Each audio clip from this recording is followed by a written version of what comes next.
Yaxşı götürümüzü bir zaman olur.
Qatarlaşan ay durnalar, Məhməd Vətənoğlu söyləyəmiz,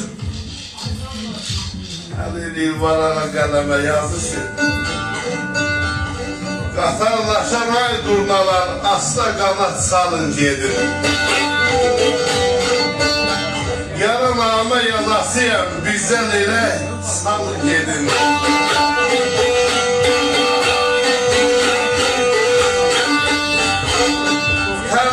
Könlüm havalandı, sandım o da savalandı. Göy göl anam dilim yandı, al onu alın gelin.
Aman olur size heyran.